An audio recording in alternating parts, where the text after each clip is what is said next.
Saudara, video yang merekam Sekretaris Daerah Kabupaten Takalar Muhammad Hasbi berbicara di hadapan para guru diduga mengkampanyekan putra Presiden Joko Widodo yang juga maju sebagai calon wakil presiden. Viral di media sosial. Direalisasikan ke bawah, ke daerah. Setengah mati kami ini mencarikan di mana ini belanja untuk penggajian P3K-nya ini. Tapi kita tidak mau menambah beban APBD. Kita maunya anggaran dari pusat bertambah untuk penggajian P3K. Oke. Video berdurasi 1 menit ini merekam Sekda Daerah Kabupaten Takalar berbicara di depan para guru di Bala Lompoa, Kelurahan Kalabirang, Takalar, Sulawesi Selatan pada 10 Januari 2024. Dalam video ini terdengar jelas Sekda Takalar menyampaikan janji Jokowi yang akan kembali membuka program pengangkatan PNS honorer jika putra sulungnya, Gibran Rakabuming Raka, terpilih menjadi wakil presiden.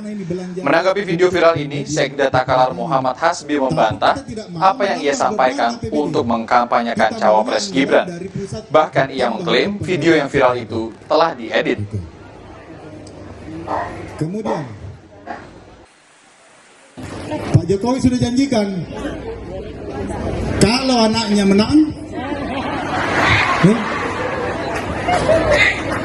insya Allah akan dilanjutkan program pengangkatan CPNS jutaan. Itu harus diapresiasi. Pengangkatan CPNS kita butuh. Telah dipotong-potong.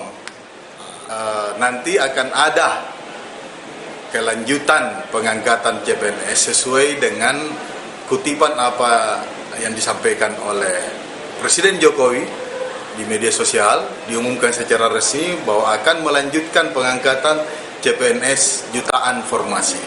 Nah, itu yang kami sampaikan, tidak ada ajakan memilih pasangan calon tertentu, baik menyebut nomor, angka, dan sebagainya.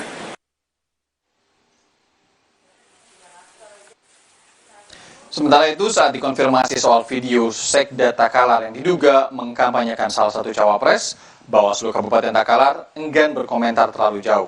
Pasalnya, Bawaslu masih melakukan pendalaman serta penyelidikan dengan melakukan rapat internal berdasarkan bukti video yang sudah beredar secara viral. Dalam proses penanganan kami itu anggap sebagai informasi awal, sehingga kami butuh melakukan diskusi secara internal di kelembagaan kami untuk menentukan langkah-langkah apa yang akan kami ambil dalam merespon video tersebut. Dan karena dia informasi awal, maka kami akan membentuk tim penelusuran mencari fakta-fakta yang sesungguhnya. Kami ingin melihat dalam proses penelusuran ini, kami akan mencari video utuh dari prosesi